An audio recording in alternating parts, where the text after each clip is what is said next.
Hello everyone and welcome to Life with Aprons. I'm outside standing at my mulberry tree and let me tell you, this season has been amazing.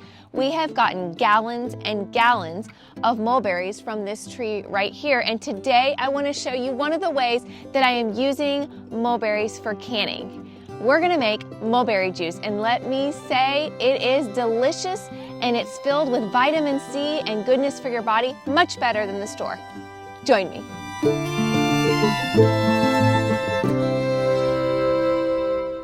All right, the first order is I'm gonna pick some fresh mulberries. I have about 2 to 3 gallons in the fridge right now that I've been picking over the last couple of days, getting ready for making this juice. And I wanna pick as many as I can today because if I'm going to go through all the trouble to can it, I wanna make a whole bunch of it. So we're gonna get started. I'm gonna pick some off of the ground. I've got a few helpers there in the trees. There's Judah, Miriam's somewhere in there, and they're gonna help me get the ones up high. So let's get started. Wait a minute, let me drop in the right place. Okay, Miriam? There you go, just be careful and don't fall. Oh, there's a lot of black ones here.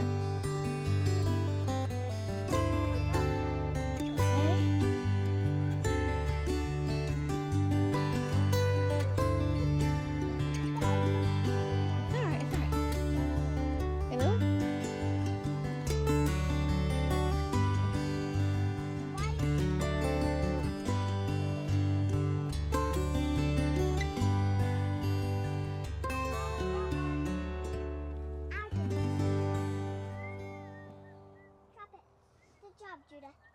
Okay.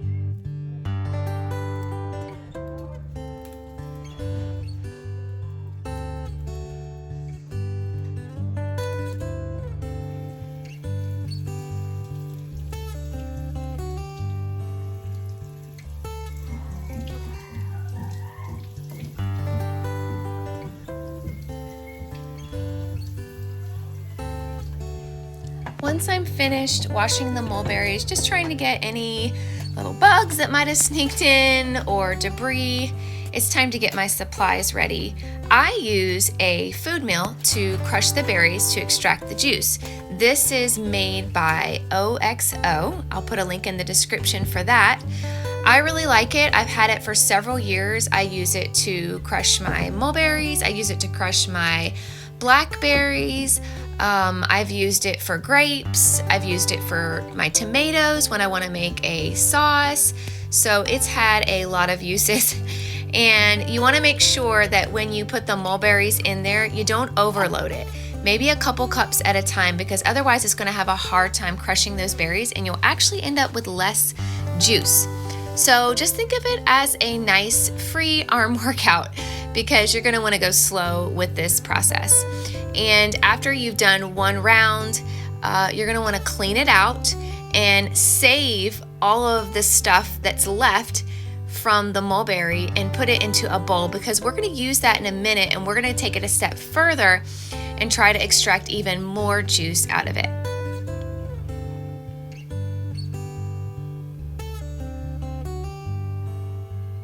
Look at all that beautiful juice. We're gonna put that juice to the side for a minute, and I'm gonna concentrate on getting all of the extras that I pulled out of the food mill, and we wanna take care of those because that can give us another cup, another couple cups to add to the bowl of juice. So I'm just gonna take a cheesecloth, or this is actually a flour sack that I have, and I just scoop some of the leftover mulberry that's been crushed into this cloth, and I'm going to tie it up and just wring it out over the bowl that I've already put my juice in. Again, this process you also want to go slow on, because if you put too much into that fabric or into that cheesecloth, then you're gonna end up getting less juice out. So you wanna go a little slower with this so that you get the maximum amount of juice out of your mulberries. It's gonna take a little time, but it is so worth it. You can see all that beautiful mulberry juice just dripping out of there. Now, one of the things you might want to make sure that you're wearing is a full apron, because mulberry juice can stain and it can get a little messy. I found it on my cabinets, on the countertops, on my apron. And so unless you wear dark clothes, you may want to wear an apron just so that you don't stain anything. Then I just take out the leftover of what's been squeezed. That will be composted to my chickens and they are going to love it. Like I said, it can get a little messy, so I'm just going to do a quick wipe up before I go to the next step so that nothing sets in on my cabinets or my countertops that could cause any staining.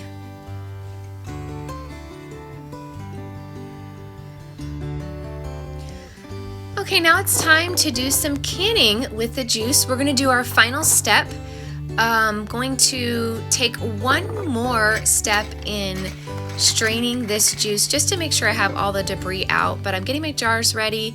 These jars are adorable. I love these jars, and I'll talk about those later, but I'm going to get this double sieve that I found on Amazon. I'll put a link in the description, and it works great for this process. I actually bought it for honey, but I use it for this as well, and I'm just going to pour that juice into the pot, and that gets any remaining debris out of there that I wasn't able to catch.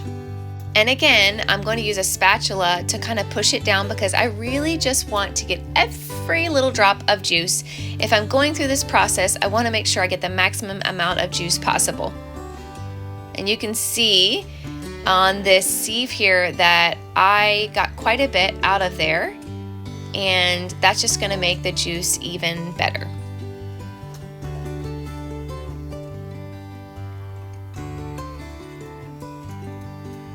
Okay, my juice is ready to go.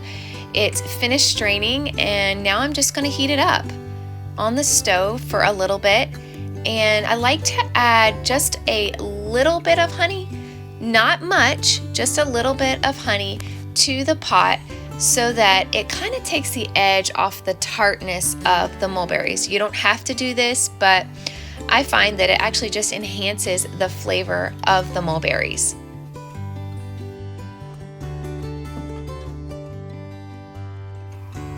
And I'll just keep it on the stove until the honey has melted into the juice and it's fully combined.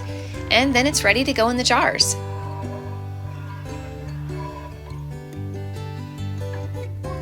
Okay, let's go back to these cute little jars as I'm filling them. These jars are actually from the grocery store. I get apple juice in them from the grocery store, and honestly the reason why we started buying these jars is because when I was little I watched the Cosby Show, and they used to have these little apple juice jars in their refrigerator, and I always thought, where did they get these from? I hadn't seen them in the grocery store, and I always wanted to have them because they looked so refreshing in the show. One day my husband was at our local store and he saw these jars and he knew he had to get them for me. So he brought them home and I've been buying them ever since. So because I've bought so many, we have accumulated a lot of these jars, and I thought, what can I do with these cute little jars? And I found out that you can actually can in them. I'll do a separate video on that.